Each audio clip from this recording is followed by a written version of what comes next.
Good morning student, मैं हूं आपका मैथ्स टीचर विवेक मेवाड़ा। बेटा प्रीवियस क्लासेस में हमने पढ़ा था कि एक्सपोनेंट कैसे फाइंड किए जाते हैं और मैंने आपको 1.6 एक्सरसाइज जो कि दी थी करने के लिए होमवर्क ना, आपने कर ली होगी। और अब हमारे पास इस चैप्टर का एक पॉइंट और बचता है जिसका नाम है रेशनलाइजेशन। रेशनलाइजेशन आपको 1.5 के जो क्वेश्चन नंबर लास्ट क्वेश्चन दे रखा है, क्वेश्चन नंबर 5, उसके अंदर जो क्वेश्चन दे रखे हैं वो रेशनलाइजेशन के क्वेश्चन दे रखे हैं। तो रेशनलाइजेशन जब आप अगर आर डी शर्मा सॉल्व करोगे तो आर डी शर्मा के अंदर आपको क्या दे रखा होगा बेटा कि एक पूरा चैप्टर दे रखा है, ये चैप्टर नंबर 3। तो आर डी शर्मा के चैप्टर नंबर 3 में एग्जाम्पल नंबर 11 से एग्जाम्पल 20 तक के जो क्वेश्चन दे रखे हैं, आप आज जो मैं कंसेप्ट सिखा रहा हूँ उस कंसेप्ट को देखकर एग्जाम्पल 11 से एग्जाम्पल 20 तक के क्वेश्चन करिएगा, क्योंकि पेपर में रेशनलाइजेशन के वही क्वेश्चन आते हैं। तो आपको मेथड यहाँ पर सिखाया जा रहा है कि रेशनलाइजेशन कैसे किया जाता है। तो उन क्वेश्चंस को आप अच्छे से, मैं जो पढ़ा रहा हूँ उसको पढ़िए और इस मेथड को वहां पर अप्लाई करिए और उन क्वेश्चन को सोल्व करिए। तो स्टूडेंट, बात आती है रेशनलाइजेशन। तो बच्चों का पहला क्वेश्चन ये होता है कि सर ये रेशनलाइजेशन होता क्या है। जब भी पढ़ाते हैं तो बच्चों का पहला क्वेश्चन यही रहता है। तो बेटा आपको रेशनलाइजेशन का मतलब बताया जाएगा। क्या होता है, अगर आप कभी भी मैथमेटिक्स को सोल्व कर रहे हो, किसी भी क्वेश्चन को सोल्व कर रहे हो, एट फ्यूचर आगे बहुत काम आएगा ये आपके चैप्टर, ये चैप्टर फ्यूचर में बहुत काम आने वाला है। 9th में भी है, 10th में भी है, 11th में भी है, 12th में भी है। किसी भी फील्ड में जाओगे रेशनलाइजेशन आपके बहुत ज्यादा काम आएगा। तो ये बस 9th में सिखाया जाएगा कि कैसे होता है अच्छे से सोल्व, फिर आगे आपको बताया जाएगा कि बेटा 9th में आप पढ़ के आए थे रेशनलाइजेशन कैसे सोल्व होता है। तो ध्यान दीजिएगा, जब कभी भी किसी भी क्वेश्चन के डिनोमिनेटर में, जैसे सपोज करो 3/√7 - √6, ये ऊपर वाला न्यूमरेटर होता है और नीचे वाला डिनोमिनेटर होता है। तो मैथमेटिक्स में अगर डिनोमिनेटर में कभी भी रूट आता है, डिनोमिनेटर में कभी भी रूट आता है, तो डिनोमिनेटर में से रूट को हटाने के लिए, डिनोमिनेटर में से स्क्वायर रूट को हटाने के लिए रेशनलाइजेशन किया जाता है।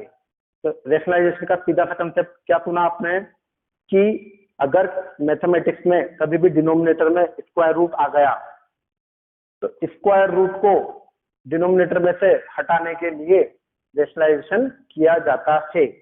तो ये बात आपको फ्यूचर में बहुत काम आएगी। इस स्टेटमेंट को याद रखिएगा कि रेशनलाइजेशन क्यों किया जाता है। तो आज हम रेशनलाइजेशन के मेथड को पढ़ेंगे। तो देखिएगा स्टूडेंट, यहाँ पर रेशनलाइजेशन के 2-3 टाइप के क्वेश्चन होते हैं, 3 टाइप के होते हैं, जिसमें से आपको एनसीईआरटी में 2 टाइप के क्वेश्चन गिवन है, टाइप 3 गिवन नहीं है, लेकिन मैं आपको फिर भी पढ़ाऊंगा। टाइप 3 का क्वेश्चन आपको आरडी में भी गिवन नहीं है, लेकिन मैं फिर भी आपको उसको पढ़ाऊंगा।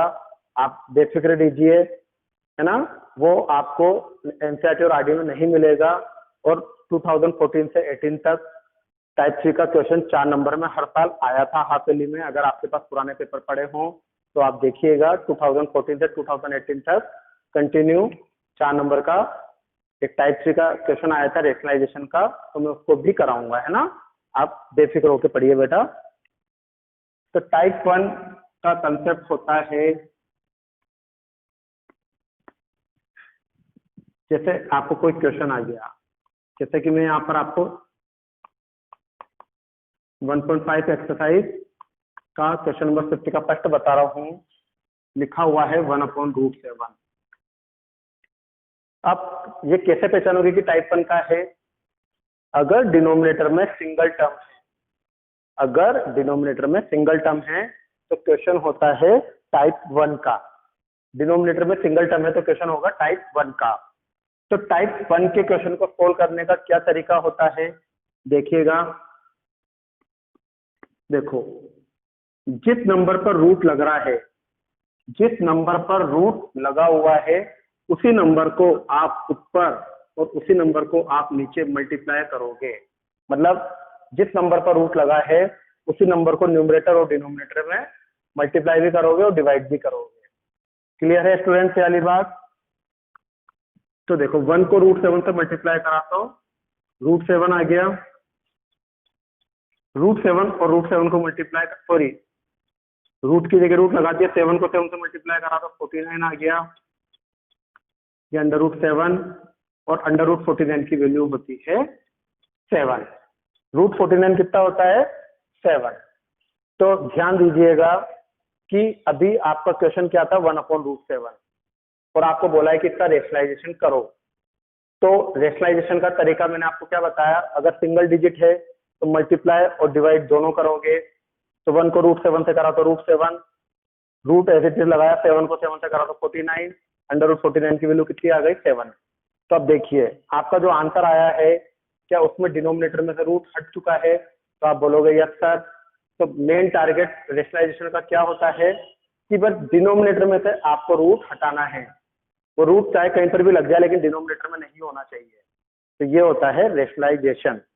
तो टाइप 1 के क्वेश्चन में आपको एक सिंगल डिजिट दिखेगी, जैसे कि मान लो आपको कोई क्वेश्चन दे दिया 1/2√3, देखिए रूट एक सिंगल डिजिट पर लग रहा है, तो आप क्या करोगे, जिस पर रूट लग रहा है उसी नंबर से मल्टीप्लाई और उसी नंबर से डिवाइड। ये दूसरा एग्जांपल है टाइप 1 का।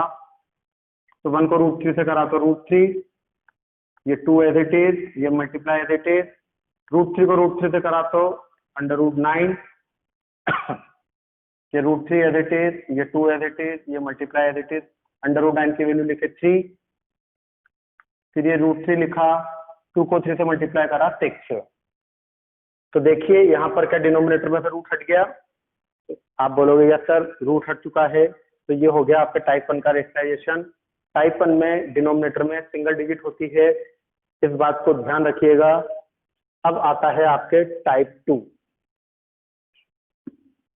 आपके क्वेश्चन नंबर 5 में बाकी के सभी क्वेश्चन 1 को छोड़कर बाकी के सेकंड, थर्ड, फोर्थ ये सब टाइप 2 के दे रखे हैं। टाइप 2 1.3 के क्वेश्चन नंबर 5 का ये सेकंड क्वेश्चन है। आपको बोला है 1/√7 माइनस √6 का रेशनलाइजेशन करो। अब देखिए यहाँ पर आपको टाइप 2 की पहचान क्या होगी। टाइप 1 की पहचान मैंने आपको बताई है, क्या दे रखा होगा, एक सिंगल डिजिट दे रखी होगी डिनोमिनेटर में। और टाइप 2 के अंदर क्या होगा, 2 डिजिट के बीच में एडिशन या सब्ट्रैक्शन का साइन होगा। तो टाइप 2 की पहचान क्या होगी, 2 नंबरों के बीच में प्लस का या माइनस का साइन होगा, तो क्वेश्चन टाइप 2 का होगा। Clear student? तो अब टाइप 2 के क्वेश्चन को करने के लिए या टाइप 2 का रेशनलाइजेशन करने का क्या तरीका होता है, तो उसको देखो फॉलो करना सीखिए आप। बस हमेशा इस बात को ध्यान रखना कि उन दोनों के बीच में जो सिंबल होता है ना, जैसे यहाँ पर माइनस दे रखा है, यहाँ माइनस दे रखा है, तो आप ऊपर क्या लगा दोगे और नीचे क्या लगा दोगे, प्लस का साइन।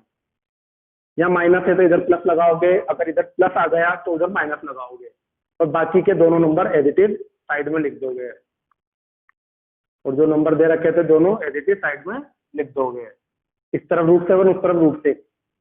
तो क्या समझे आप, डिनोमिनेटर में जो सिंबल होता है उसका अपोजिट साइन लगाकर मल्टीप्लाई और डिवाइड करते हैं। क्लियर है ये वाली बात?